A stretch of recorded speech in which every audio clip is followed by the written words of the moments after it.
Good afternoon, everyone, and welcome back to another episode of the official ARK podcast here with number 361.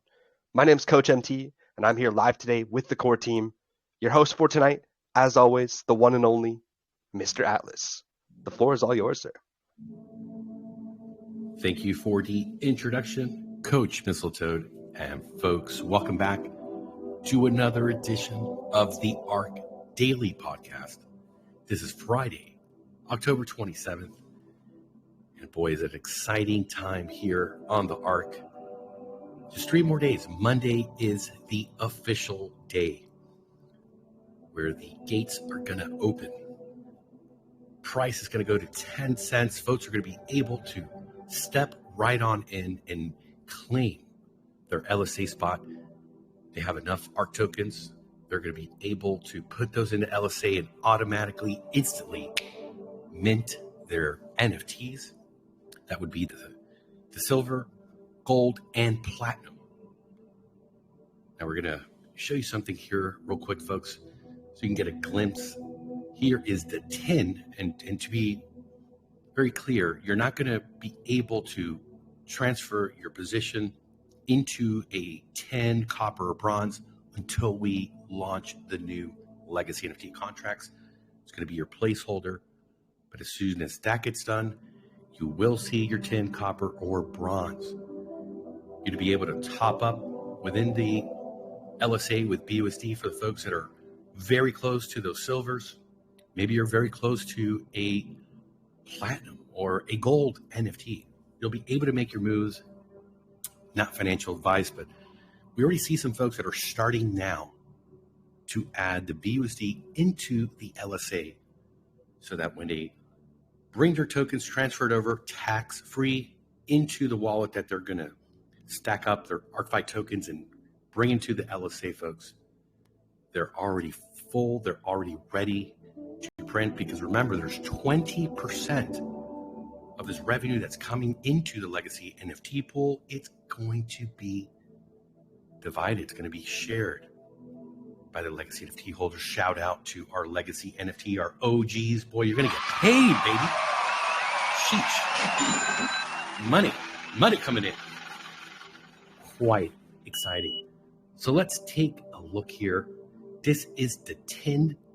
Shout out to the 10. First time I think that a lot of folks are watching this. If you're watching on YouTube, make sure, please smash a like, subscribe. Let us know how much you love the NFTs. They're true NFTs, not a JPEG, right? Not one of these monkeys. This is the partnership protocol within the ArkFi ecosystem, where you're a partner with us in everything that happens. Let's take a look at the copper. Hello, copper. Oh man, that looks slick. You see that, Coach MT? It's almost got like an epoxy gloss around it. Sheesh, that's beautiful. Oh, it's nice. Let's take a look at the bronze. All right. Ooh. Man. That one almost reminds me of like the desert almost, the Sahara Desert. It is gorgeous. Hey, I mean, the potential for these things as we expand, as our unicorns really get out there and start to grow with the user base. We've done some of the math on what this could print for investors. I would foresee some folks maybe custom painting their car in one of these beautiful colors. Sheesh. That's a great idea. So today we're going to do something different here. We're going to have Brett Nordin coming here shortly, give the updates. It's been a fantastic week. He's been doing some great work with the development team for the privacy products. And they don't work over the weekend. We're going to be here over the weekend. He's going to give us all the updates. And after that, we're going to watch together. It's going to be like movie night here on the ArkFi podcast. It's a 30-minute video. And it's titled, If It's Free, You Are the Product. Primarily looking at the business model of WhatsApp. The whole story, we've talked about it here previously, but this is a great presentation that I'd love to share with all of our great community. So with that, let's turn it right on over to the man himself, Mr. Brett Nordin. I can't wait for the movie. I haven't seen that yet. That's it's like when you were in when you were still in school and on Friday afternoon the teacher would slap in the movie at the end of at the end of the day, finish up the week. I Yeah, remember that's been great. I sent you another cool video too. The Coin Bureau, they did a really nice piece on kind of what to look for during alt season and what triggers that and what the big trends are that are coming. And they did a really nice job of highlighting the privacy sector. And we talk a lot about, ArkNet infrastructure, the privacy products, the application layer that we're building. And got to just fit right into that. And I was like, wow, this could be a huge opportunity because all of these big banks, all of these corporations, social media platforms, they also highlighted that as well as being another big trend. Social media cryptos, they need the infrastructure to be able to run all of these front end applications and not have them in a centralized place, and they have to be encrypted, they have to be private, and they don't want the responsibility of it. So they're ready to adopt blockchain, but they're not ready to adopt decentralized storage, decentralized communications, server compute kind of stuff. They're not ready for that. So there's a big, big opportunity there. We know that privacy, just because we're in this space where we live and breathe it every day, privacy is a huge, huge opportunity and something top of mind of every crypto investor, or at least should be. But now we're seeing things come to light with, the regulations and the centralized exchanges and things that are, I think, making the awareness even stronger. So, we're poised and ready to take advantage of this market trend. And great week with the privacy products. We got through our demo yesterday, well into the storage now, building out the front end, building out the user flow. So as they log in, create an account, accept the terms of service, get into the application. And this is both happening on the website as well as the mobile applications. The mobile apps, unlike the way we did the D app, are going to be iOS and Android compatible. So that's something we need to put in place and get approval from the app stores for. But the team that we're working with has a lot of experience in doing that and configuring the product in the right way to get it accepted. And so we're confident and we have the skill set on the team to help us do that. I've never personally applied for the Apple Store or the Android Store, so having somebody help us and walk us through that is extremely valuable, and we're looking forward to that. Now, this next step, we're getting into the password passkey technology and building that into the storage application, as well as building out the front end and the designs for that. We're well into the email now from a design perspective, and the next phase will be building out the back end as well as the user interface for the email. So we're looking good, well on track as far as time and budget goes, and still very optimistic about the Q1 launch. So that's coming along nicely. Maybe shifting over to the LSA, you mentioned a little bit about Monday being the big day for the 10 cents. Alex is actually already updated. I'm not sure if you've seen this, Atlas, but if you go to the LSA page now, he's adjusted the front end now to show the LSA balance, which right now includes only the ILC money, but on Monday it will also include what's remaining in the swap.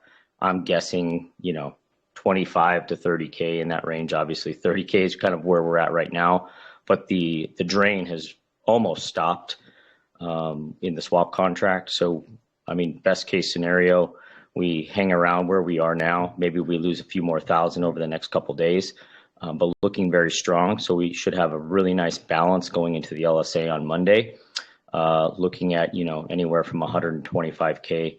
There are some people putting into the LSA with their ARK tokens. So I don't know if they didn't get the memo about the 10 cent price or just want to get ahead of everyone because we know that's also a concern is, once the LSA balance is gone, then the opportunity to put your ArkFi tokens in there and get credit for those at 10 cents also goes away with it. You'll always be able to top up with BUSD until we redeploy the legacy NFT contracts. But on that LSA page, he now has, Alex has also updated it to include those new cool animations that Atlas showed for the copper, the tin, and the bronze. So depending on how much you've already deposited into the LSA, you may see only a copper, you might see your silver to gold, you might see your progress to platinum, depending on where you are. But he's made some tweaks. And then I don't know if you've tested this out, Atlas, but if you click, you have to connect a wallet. But if your wallet is connected, you'll see the animation for the copper. If you don't have any ARK or any BUSD in that wallet that you've deposited into the LSA, you'll see that there's a little progress bar down at the bottom. And then as you are putting your ArkFi in, it's going to swap that basically for BUSD, and then you'll see your progress depending on which NFT that you're moving on to or that you're attempting to purchase.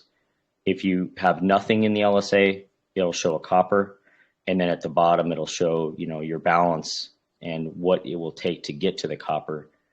Then he created like a little pop-up box, which is really cool. So if you have let's say you had a silver, but you also had a balance in the LSA above the silver, you're working your way towards gold. If you clicked on that little expand button at the bottom, it'll pop up and then show you what at that moment in time, what you would expect to get from the balance in the LSA that you had. So obviously you'd already minted a silver. Let's say that you had 150 in the LSA, working your way towards the gold.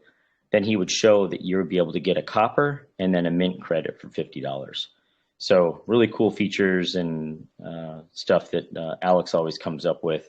It makes this really, I think, simple, straightforward, and understandable for the investor. Tells you your progress, how much you put in, and then also what you can expect to get. And if there is a balance in there that doesn't equal a silver, gold, or platinum, you'll get those legacy NFTs minted, the copper, tin, and bronze. You get those minted when the new legacy NFT contracts are deployed. And he has a little note about that at the top as well. So great job, Alex. Shout out to Alex. Always an amazing work. Very, I love the UI design, very well balanced, and obviously the NFTs look amazing. So nice touches, and I think very clear and communicates what we're trying to do with the LSA and where you are and where you need to get. So job well done. As you mentioned, the privacy product development team is on snooze for the weekend, but looking forward to another strong week. We have a bunch of meetings lined up early next week for just a lot of the discussions between the back end devs, technical specialists, the people on the front end, and working, doing the work and following the plan and just getting through our development process. And it's a lot of fun. Always interesting discussions, tough discussions, easy discussions, whatever it might be. But like I said, we're tracking very well, on time, on budget thus far. Don't expect it to always be perfect. So we're just trying to keep the progress going and overcome any obstacles we encounter and be able to deliver the promise of a fully private and decentralized application for the VPN, the email, the storage, and the password passkey manager, which is going to be, I think, a home run. So that's Brent, can I ask you a quick question? Go ahead. On this legacy, when you have money in there, let's say I have some ARK in there. So if I wait till Monday, that ARK will be worth 10 cents? Yes. So wait to put it in on Monday instead of right now. Right now it's only worth 3 cents, right? That's correct. Yeah. And so what we're going to do is where it says the ARK price, right now it says 3 cents. Obviously, Alex is calling that from the swap contract, but that'll say 10 cents. And then it'll show your ARK balance. And then you can either use the slider to move the number of ARK that you're going to deposit back and forth, just to get an idea of how much BUSD that's going to be, but the math's pretty easy to do. Or you can just hit the max button and dump it all in at once, and you'll see what the balance is going to be. And then on the bottom left where it says Copper Legacy, there's a little balance indicator and there's a progress bar. So you'll see how far you've come for that copper. Let's say you put in 500, that'll say bronze, and you'll actually be working your way to silver then at that point. So yeah, really, I think pretty straightforward, pretty intuitive. But if you have any questions, obviously let us know, or Mistletoe in the chat. Yeah, so this one wallet, I have $35 towards Copper Legacy. So I need to add more, $75 more, or more ARK. Yeah. Yep. $35 would be 65 BUSD or $65 worth of ARK. Yeah, that's which would be 65. 65. Yeah, it'll be 650 ARK would get you there. Right. Okay. On Monday. Now another thing, you can still move your ARK back and forth between wallets, and it's free. Yes, no tax. Okay. Was that going to remain this for a while, or they're going to change? Yeah, it'll remain until the legacy, the LSA balance goes to zero, and then it won't matter because you won't be able to use the ARK for anything. So, we'll still allow you to move them around. Okay. So on Monday on my main account, I can move, because I've got a couple thousand ARK in that one. I can move 650 ARK over at 10 cents, and it'll automatically give me a copper NFT. It won't automatically give you one because it won't mint at this moment in time, but your LSA balance will qualify you for one when the new contracts are deployed, and then it'll get officially minted. Yep. Okay. Do you have any idea on when the new contract? We don't, but we're going to be pushing as hard as we can. Alex has already started on, drafting out basically the contract outline and what we need from a requirement standpoint to make that happen. So yeah, we'll be pushing hard. We'll keep you updated almost daily on that, probably. Okay, and then I heard the coach ask you yesterday about a $50 NFT. Is that something you're going to think about, or is it just? No, not a 50. We're not going to do a 50. We're going to do a $50,000 NFT though. No, I heard about that one. I heard about that one, but no, we're not going to add the 50. Okay, there won't be any 50. The 100 will be the smallest. Yes. Okay, thank you. I'm sorry, I didn't mean to bug you.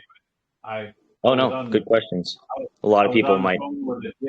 My wife's complaining about her Dish network upstairs not working. We got a big fight, so I had to get on the phone with Dish. So I missed the first part of the stream. So I'm sorry, I didn't mean to bug you. No problem. All right. Great update, Mr. Brett. And folks, it's that time. Can you see my screen, Coach MT? Yes. Yeah, we see the LSA. Okay.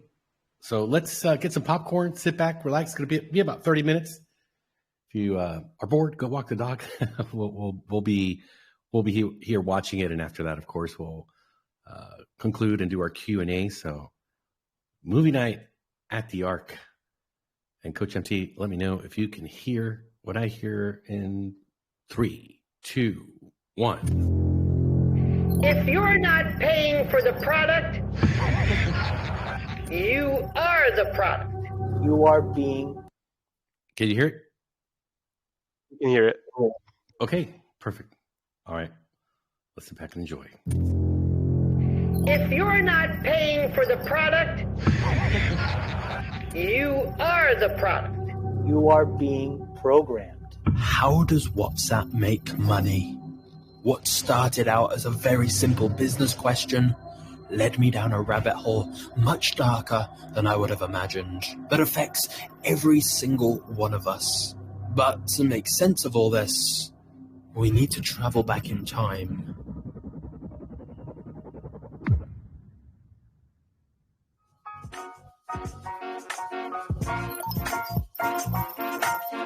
It's 2009. The iPhone came out a couple of years ago, and the world is getting to grips with this new concept of smartphone apps. Facebook is rapidly gaining momentum, and a guy called Brian Acton applies for a job there. He gets turned down, but he says he's looking forward to life's next adventure. And that adventure would come just a couple of months later, when Brian and his friend Jan Koum had a smartphone app idea of their own, WhatsApp. It was initially designed as a way for people to update their status, but once they introduced private messaging, the app started to gain popularity very quickly. Because at the time, traditional texting was still quite expensive, whereas WhatsApp was offering global instant messaging completely free.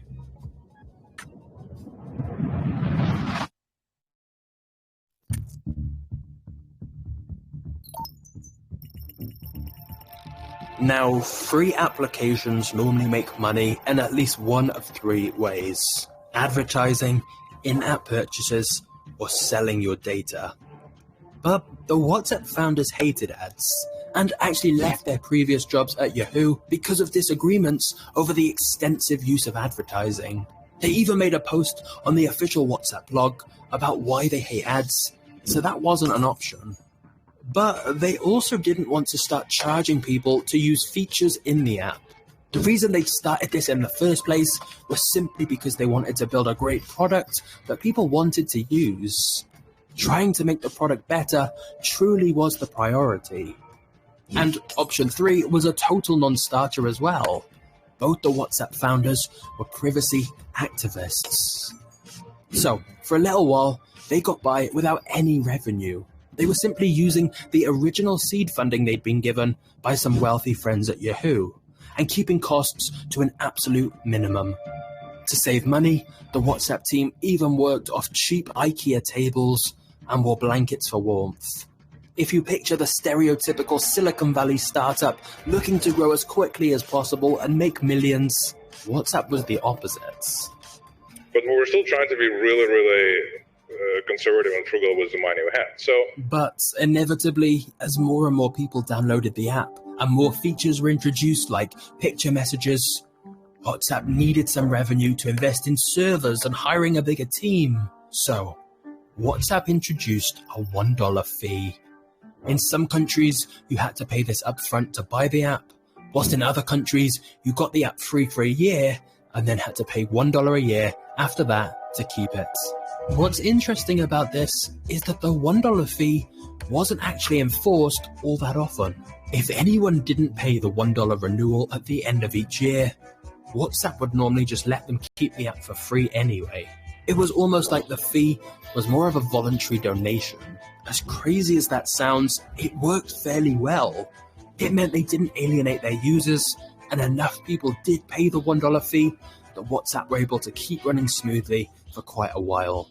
After all, $1 a year for such a convenient app was well worth it to many people if it meant they didn't have to do any of this.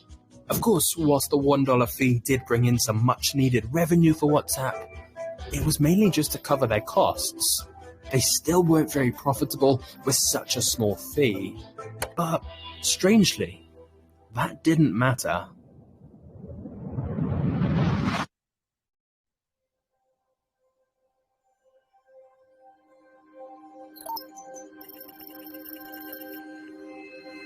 Tech companies exist in a very strange realm, where you can be worth vast sums of money even if you're not profitable and have no clear plan to make money. If you've got lots of users, investors see the potential. VCs started coming to us and they're like, you guys are doing great, we want to partner with you, we want to give you money, and we're like, we don't really need it, which makes them want to invest even more. Now, the reason the WhatsApp founders were reluctant to take on new investors in the beginning was that they were worried the investors would want to push heavier monetization and compromise the quality of the app. However, soon WhatsApp were growing so fast that investment companies like Sequoia Capital started offering them millions of dollars and agreeing to whatever terms WhatsApp wanted, which meant the investors wouldn't interfere with the app or make them implement ads, and WhatsApp would get a big cash injection. And herein lies the revenue strategy WhatsApp used for a while: get investments. Essentially, they said rather than trying to get more money out of our users, let's just invest in making our app the best it can be, which will bring in more users, which will then bring in more investors. And the cycle repeated. Seriously, that was their plan, and it worked out great for everyone.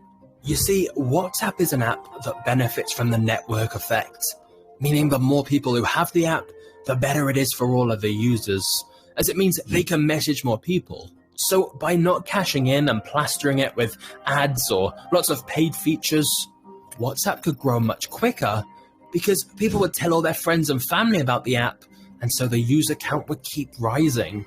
And thus, they kept attracting more investors, giving WhatsApp even more money to improve the user experience further. Of course, there is one big problem with this strategy. You can't rely on investors forever. At some point, they'll want to see that the company actually has a profitable business model. Well, unless, of course, you just sell the app for a huge payout.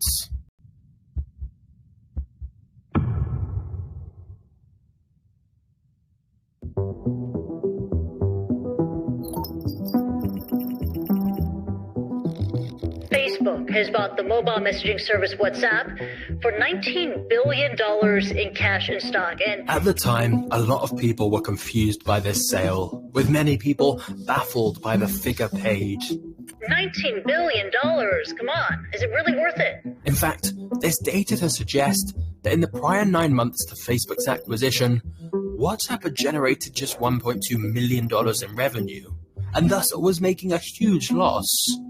So why would Facebook be buying it for $19 billion? For context, they bought Instagram for $1 billion. Or for comparison, that kind of money could fund about 20 Mars missions or build 13 Burj Khalifas. Instead, Facebook bought a messaging app with very similar features to their own messaging app that had relatively low revenue and was quite probably making a loss every single year. Why? Facebook's next trick is to turn WhatsApp into a real business.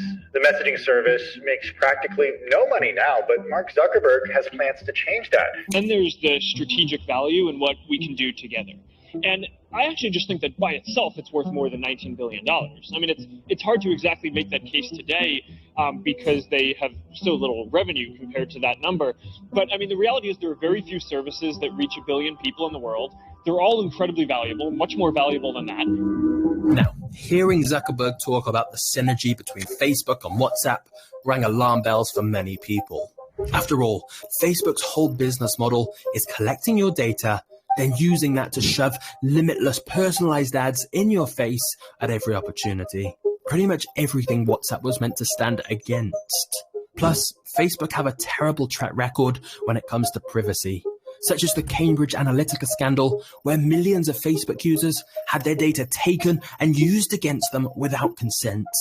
Not just that, but in a leaked private message from the very early days of Facebook, Zuckerberg allegedly told a friend that if they ever needed info about anyone at Harvard, just ask, as he has over 4,000 emails, pictures, and addresses. When the friend asked how, Zuckerberg said people just submitted it. I don't know why. They trust me. Since then, Facebook has gone on to have numerous other scandals involving privacy, security, and data, which always end the same way. And it was my mistake. It sounds like we made a mistake there. In retrospect, it was a mistake. We have made a lot of mistakes in running the company. It was my mistake. I apologize for that, and I'm sorry. And I'm sorry. And I'm really sorry that this happened. And then after that, everything just carries on as normal. However, Zuckerberg promised the WhatsApp founders that they could continue to operate independently from Facebook, and that there'd be zero pressure to monetize. So, what could go wrong?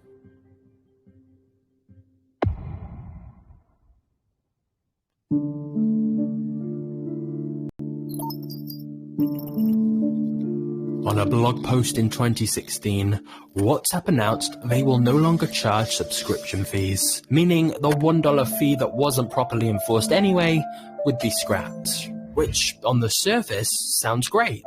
Maybe Facebook really do just care about connecting the world, and they're happy to make a huge loss on WhatsApp and just not monetize it at all. But if we step out of dreamland and come back to reality, the truth becomes a lot clearer about why Facebook really bought WhatsApp and how they're monetizing it. Firstly, Facebook was buying the users and their data. As one source points out, Facebook is in the surveillance business, and in fact, maybe the biggest surveillance-based enterprise in the history of mankind. The more data Facebook has about users, the more powerful it becomes. And WhatsApp provided behavioral data, contact lists, and endless more personal information. Some have argued that WhatsApp was the missing link for Facebook, as the access to phone numbers now bridges the offline and online worlds of Facebook users. Plus, WhatsApp now has well over 1 billion users and still has a lot of growth opportunity.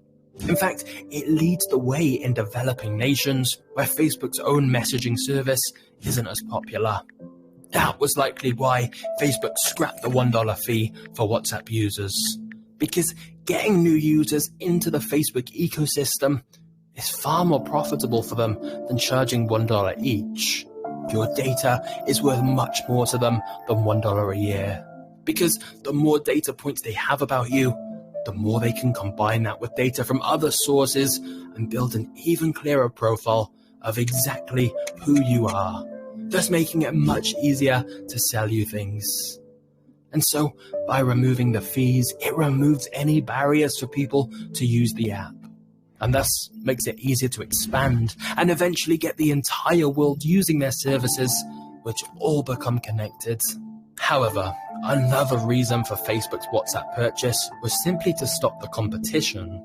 Zuckerberg had heard that the WhatsApp founders had been invited to Google's Mountain View headquarters for talks.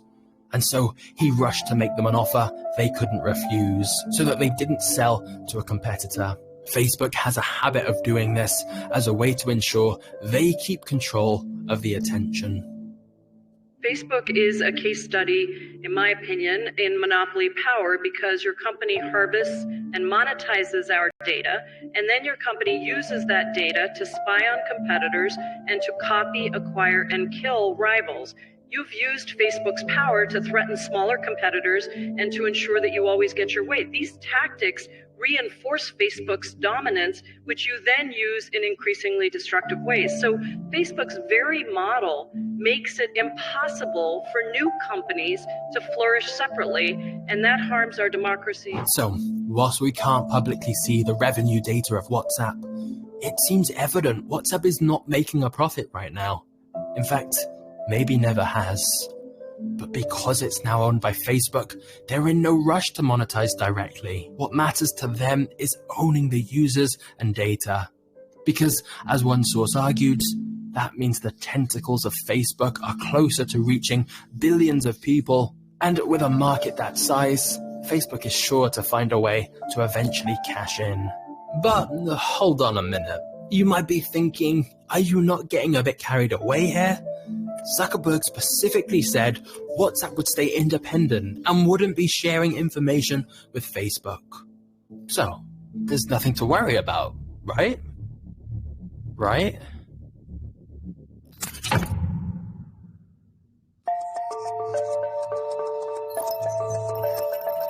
In 2017, WhatsApp founder Brian Acton quit after a conflict with Zuckerberg regarding WhatsApp's monetization and plans to share WhatsApp user data with Facebook. By leaving when he did, he lost out on an estimated $850 million in unvested stock options. But clearly he couldn't be a part of what was happening for a second longer. Just a year later, Brian began to get much more vocal about his Facebook concerns. He even tweeted, "It's time. Delete Facebook." He then poured $50 million of his own money into starting Signal, a rival messaging app with very similar features to WhatsApp, but that was a non-profit foundation and prioritized security and privacy. Essentially, he wanted to recreate WhatsApp in the pure, idealized form it started. And if you zoom out for a moment, you'll see what a crazy story arc that was for Brian Acton. Firstly, he tries to get a job at Facebook and gets rejected. So he builds his own app called WhatsApp. Years later, Facebook buy it for $19 billion and ask him to stay on as a Facebook employee. He then has a huge falling out with Facebook and quits. Finally, he uses some of the money from the WhatsApp sale to start a brand new rival app to compete with Facebook and WhatsApp. I am the David going against the Goliath that I created. I want to build a delightful product that protects people's privacy. Now, how exactly did it get to that point where Brian was willing to walk away from an extra $850 million just to get away from what Facebook were doing?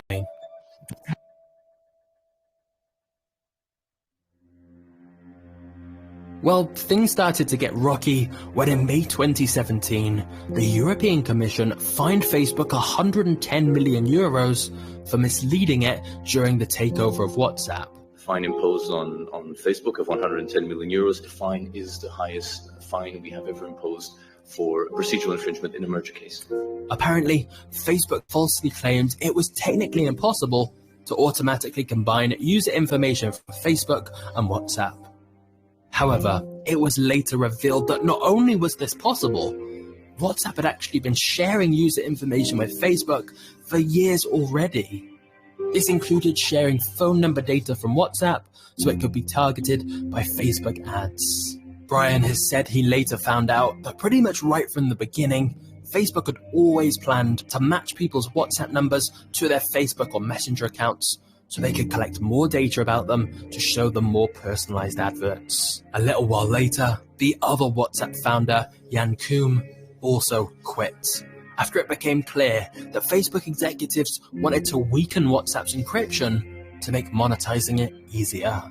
But perhaps what's most troubling of all is some people believe that WhatsApp encryption is already not as secure as it's made out to be. Now, Facebook, according to all these articles, is looking at putting an on-device AI algorithm into WhatsApp to scan and moderate content for the entire platform. If this is implemented, and we're going to get to that because I think it's already there, the app itself would automatically scan messages prior to them being encrypted and sent, something that they are basically saying is encrypted and secure, and it's not. Do not assume that WhatsApp is secure. They hear the word encryption and then assume that it is safe.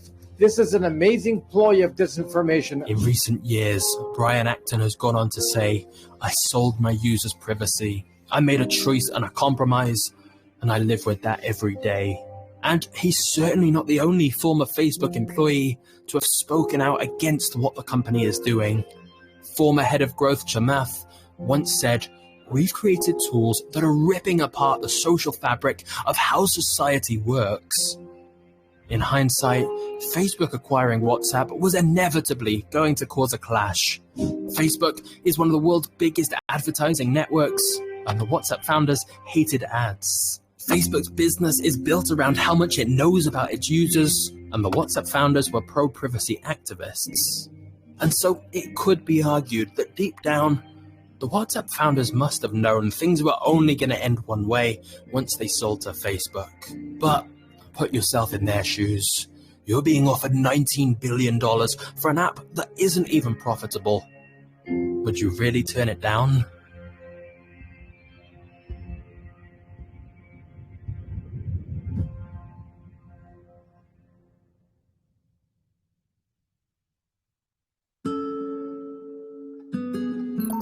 Let's again return to the original question. How does WhatsApp make money? We now know that in the early days, they did this with the $1 fee. Then their business model became getting money from investors and eventually getting a big payout from Facebook. But now that Facebook own the app, how are they making money from it right now? Is it just from collecting our data, sharing it with Facebook and its affiliated businesses, and then selling us things? Well, no. One other new way they're looking to monetize WhatsApp is with WhatsApp Business, a service that helps businesses connect with customers and provide customer support. Several big tech companies like Netflix and Uber have already started trialing the service. WhatsApp makes money if businesses don't reply to customers within 24 hours, thus essentially charging them for late replies. And whilst this sounds kind of promising, I'm willing to bet you probably haven't ever used this service. And so I think it's reasonable to assume this alone is not going to make WhatsApp profitable anytime soon. Unfortunately, now that the $1 fee is gone, all those things WhatsApp originally tried to avoid now look much more likely. A spokesperson for WhatsApp has already confirmed they plan to further monetize the app by introducing ads in the status section. someone should probably tell them to remove the "why we don't sell ads" post from the WhatsApp blog first. But the truth is that whilst we may see more monetization happening directly within WhatsApp, the biggest value of WhatsApp to Facebook will always be the data and deeper integration between WhatsApp, Facebook, Instagram, and so on. In early 2021, concerns about this caused WhatsApp a lot of negative headlines. Essentially, because of Apple's new disclosure requirements, WhatsApp had to inform users about which of their data points may be shared with businesses and the third parties they use. For WhatsApp, this included things like phone number, profile pictures, name, status, login activity, contact list, purchases, financial information, information about your phone, mobile company, IP address, location, and so on. WhatsApp initially forced users to accept this by February 8th, or were told they could no longer use the app ever again. If you'd rather not agree, you'll at first be able to hit the back arrow in the upper left corner of the overlay. Over time, though, the pop-ups will appear more frequently. Eventually, you won't be able to click away at all, and the app's functionality will start to degrade. But when they received complaints, they postponed this until May 15th. They didn't change anything, just postponed the date you had to accept by to try and let the backlash die down. What's arguably worse, though, is that this update wasn't even a change to their privacy policy. Apparently, it was just clarification of what WhatsApp had already been doing for years. But because of new rules, they had to publicly announce it now. Which may leave you wondering, if there really are all these privacy concerns, then why do people still trust WhatsApp? When this question was asked on Reddit, the answer was simple. They don't. But most people just don't care that much about privacy. Of course, the people on our privacy do, which is why, when asked about trusting WhatsApp, all the top comments are, no way, I don't trust them. One popular post even listed specific reasons to not use WhatsApp. Again, mainly related to data sharing with Facebook. But again, the network effect is at play here. It's difficult for other apps to fully compete, because even if you wanted to switch to something like Signal, there's no point unless all your friends and family are using it as well. As one person summarized, by the time WhatsApp was acquired by Facebook, practically everyone in my circle was using it, for everything, even work stuff.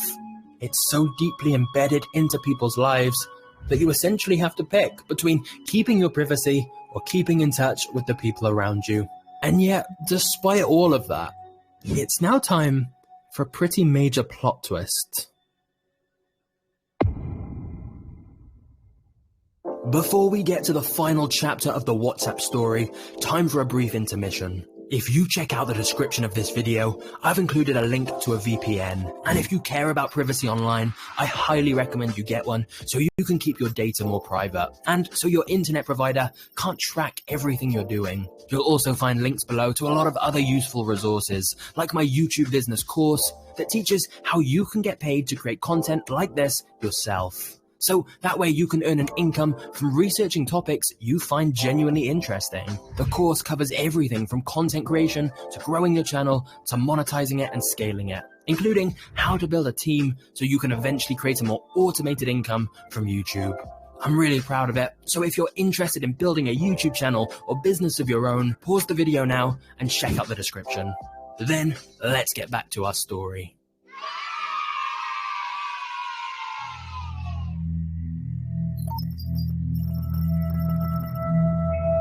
It may be tempting to see this video as an attack on WhatsApp and Facebook, but that is honestly not the case. The truth is that this kind of data collection is not some conspiracy.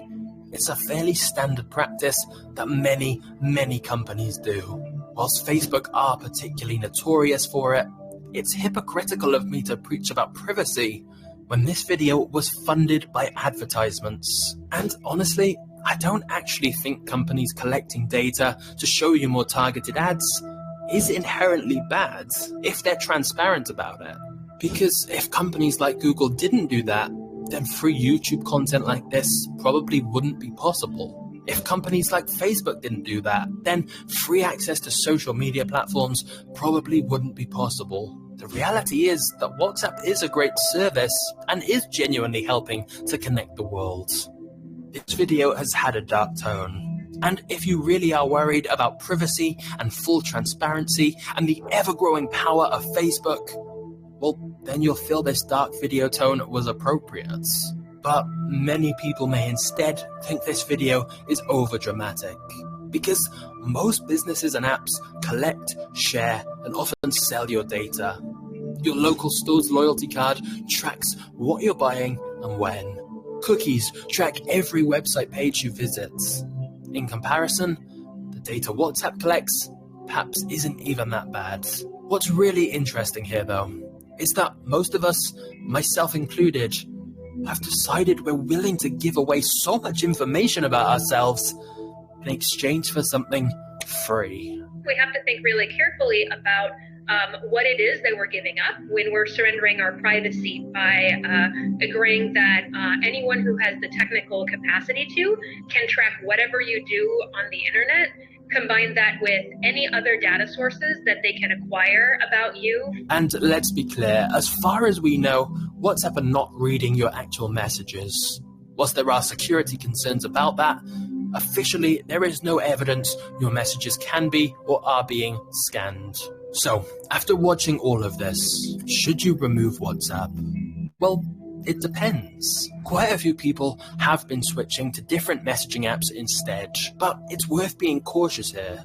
For example, Telegram has seen a big spike in new users, and yet it arguably offers even less security than WhatsApp, since messages aren't end-to-end encrypted by default like WhatsApp is. In fact, the two apps recently had a bit of a social media argument where neither came out particularly well. So, if you're truly worried about security and privacy and Facebook having all this information on you, Brian Acton's new app, Signal, seems to be considered one of the best alternatives out there. Because it's non-profit and has the backing of a now billionaire, they're unlikely to have the same monetization pressures most commercial chat apps have. It's even used by Edward Snowden and endorsed by Elon Musk. Crucially, Signal is also open source, unlike many other chat apps where you can never be sure exactly how it operates. We're not here to destroy WhatsApp tomorrow. We're here to help people understand that there's alternatives. Okay. And that if your privacy matters to you and it's important to you, that you should seek alternatives. However, if you're already using Facebook, Instagram, and Messenger, and you understand how Facebook operates, then continuing to use WhatsApp probably makes more sense, especially if all your friends and family use it. It's simply very convenient, and for many people, that's a trade-off worth making. If really all Facebook is doing with that data is giving you more tailored adverts, then maybe that's not so bad. Ultimately, it's your choice. But I think in general, with all apps and websites, being slightly more aware of what data you're sharing and how it's used is important, especially as more and more elements of our life become connected by technology. Because whilst there's nothing inherently wrong with that, I will end this video with the same message that started it. If you're not paying for the product, you are the product.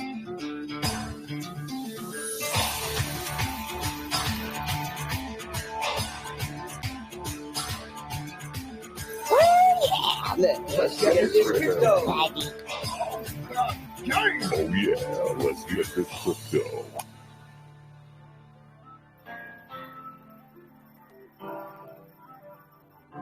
Let's go.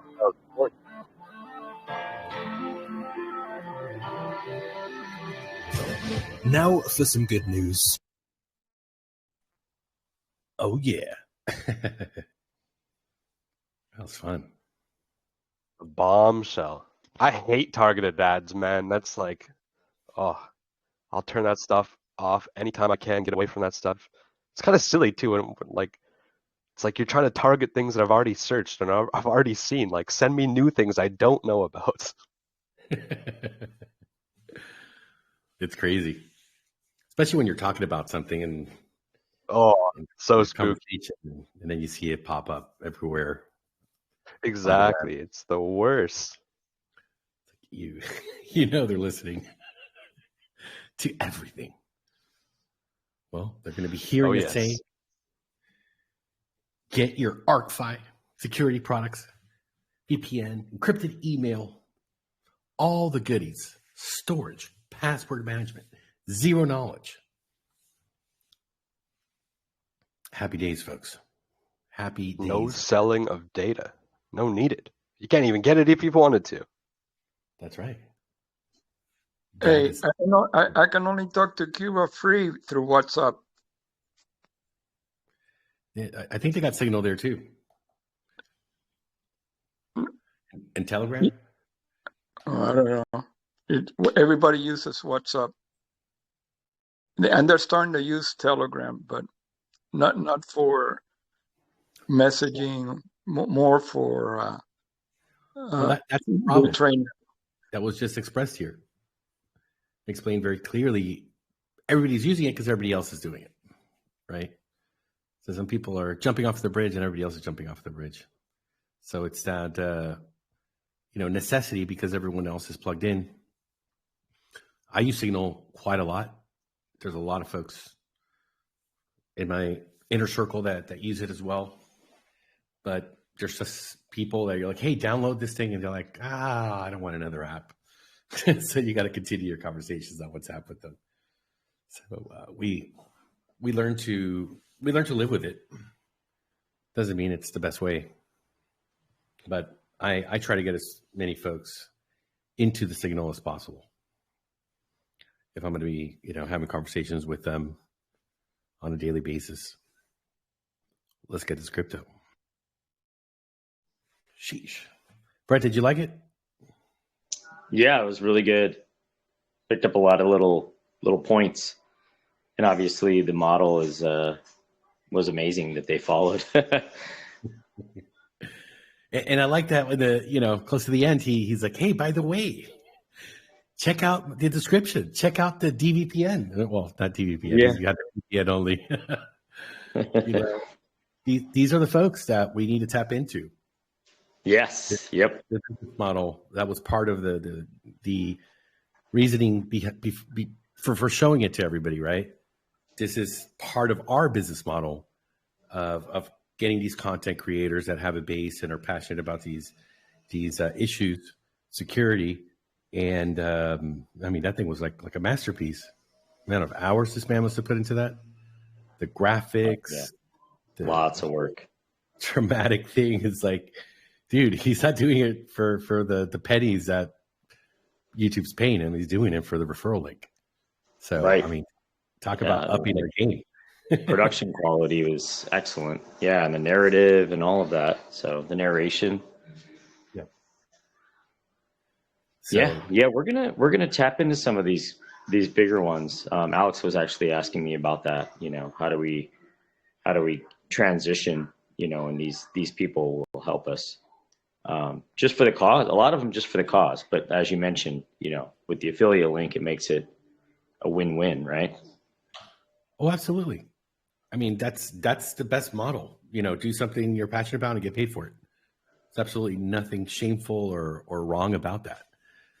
So they're educating, they're putting the time in, they're putting the effort, they're identifying the problem, they're offering a product, they're offering a solution.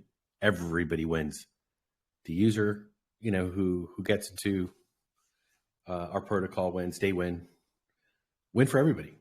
That's why it's so logical and more than logical, it's a proven business model. And it's not just one company that's done it or two, it's the industry overall. These methods work. No doubt about it. Yeah, and when we're looking at, we have our mail application is just, it's a communication platform at the end of the day. Obviously email's been around for a long time and people understand that, but us expanding into, chats and calls and things like that isn't outside the question either. So you mentioned Signal, Google has a chat feature, Google has a voice feature. As far as our roadmap goes, I wouldn't count those out down the road at some point. Absolutely. And the uphill battle there is the user adoption, of course, to be able to go against these massive companies with billions of users already on. But I mean, look, it's not impossible. Every one of these companies has 0 users, every single one, before they got started, before they hit, the big time. You can see the business model everywhere you look, whether it's Craigslist or Tinder, Uber. Everybody started at 0. So as more folks start sharing it, and of course, if they're earning, there's even more legs, what we call the centipede effect here, for the growth to happen. So I think it's clearly, understandable of how to push forward, because we've been able to really study and see how these companies have been able to grow their user base through the affiliate programs. And a great example here that we just dissected on the Friday night podcast. Happy days. Brandon, did you like it? He's grilling it. He's grilling a cheeseburger. It's food time. Anybody else comment? I just think it was very well put together. All the footage and the way they intermingled it, very professional. Right?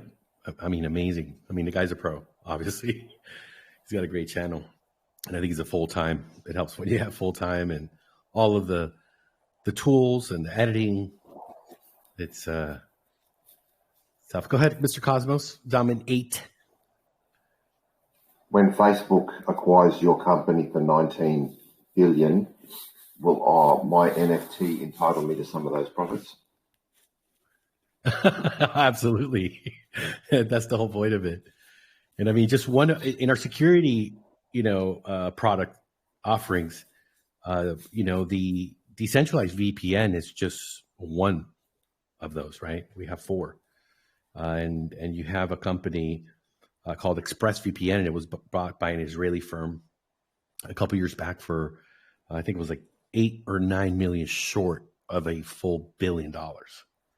So, it's very clear the exit strategies that we have available now. Obviously, it's going to be difficult, right, to make these type of decisions. We just saw a great example of big tech coming and buying a non-profitable company, and using the user data. And I know a little bit more about that story than was shown there, but they promised, and it was all in contracts, that they would not use the user data. That's why the gentleman from Signal, who was the creator of WhatsApp, stayed managing the WhatsApp business until he figured out that it was all just a bunch of lies. But look, ideally, the exit would be clear, but you have to look at what they're offering and what the business is doing, and then not betraying the customers. I think that's a very important part. It looks like this gentleman from WhatsApp, the creator and the founders, they regret the decision they made. So we'll have to cross that bridge when we get to it. I have a more serious question though. The timeline on the 30th, have you guys worked out the exact time that 10 cents will be available? We're most likely tomorrow going to make a final decision. I believe, I know here in Europe, Monday the 30th, it is the change of the daylight savings time. Are you in Europe too? Are you going to be facing that? No, I'm in Australia. Oh, okay, you're in Australia. So that's why we're a day ahead of you. So I'm trying to figure out, if you say it's 4 p.m. Europe time or whatever, or what time is that for me to get up and? Because normally your time is early morning our time. We'll let you know tomorrow, as it is a daylight savings time date, and there might be some confusion. Does anyone over there in North America know if Monday, October 30th, it's a time change for you guys as well, or is it just Europe? I think it's just Europe. I think ours is in November. Okay. Fantastic. So yeah, we'll sit down and map that out. Give you guys What a clear if plan. it's done time for the podcast? I was thinking that, but there was the confusion of the UTC time for the Europeans. So I wanted to zero in and just make sure that they don't they don't get upset that they always show up at the same time. So they might be early. So we'll figure it out. But yeah, that would be great to be here live and be able to ring the bell. What we could probably do is just to mitigate any confusion is 24 hours before the next podcast, we can just do a scheduled little countdown, do a scheduled podcast, and that way it'll eliminate any confusion. Let's go. Sheesh. Let's go. Yes, sir. Questions? Yeah, worst part for me is I'm in a little country town, so I just hope they got decent bloody service there. Ooh. Or I will be anyway. Have you been there before? Yeah, but I can't remember exactly what the coverage was like. Yeah. Hopefully it'll be okay. You have to get you a Starlink. Costs too much out here. Yeah, Brett uses it all the time. He loves it. Quality service, but he did tell me the other day it does consume quite a lot of energy. So if you're off grid, might not be great. About $400 a month here. Australian dollars? Yeah, of course. Brett, how much do you pay? Is it less than 100? It's like, I think maybe 145, 150 or something like that. But I have the mobile version. So there's two different price tiers. Well, there's 4 different price tiers, but the 2 basic ones are basically you're not going to move it. You leave it at a single address. But then if you have an RV or you want to use it on a sailboat or something like that, then you need to get the mobile package. So that's the one I have, which is a little bit more expensive. Nice. But it's awesome because if I go to Mexico, it works there. Go into the forest, completely off grid, it works there. So it's well worth the extra money for me. But some people might just want to use it at their house, or if they have one at their house and one on the RV, then they could use it in 2 different ways. But people that live out in the middle of nowhere probably just leave it in that one spot and don't move it. Correct. All right. Well, we're going to keep our fingers crossed, Mr. Mark, so that you'll be able to ape in right on time, early in the morning. Cup of coffee. We'll start getting set up now. Yes, sir. All right, folks. Well, I think that brings us to the end. We'll do a little more Q&A here shortly, see if there's any last questions, but we're going to conclude with today's podcast number 361. Tuesday is going to be our 1 year, 365 days of the pod. It's going to be Halloween. It's going to be fun. We'll make a party of it. Thank you all for being here. Hope you enjoyed our little documentary, about 30 minutes we spent on that. Great to see a great way to promote a VPN service and also be educated as to if it's free, you are the product. We'll be back tomorrow, 4 p.m. EST, 8 p.m. UTC. We'll have the exact time that we're going to let loose, open up the floodgates, and let the crowds rush in and snatch their legacy NFTs. You're taking advantage of that 10-cent per ARK price. Sheesh, a lot of excitement. We'll see you all tomorrow, folks. Take care.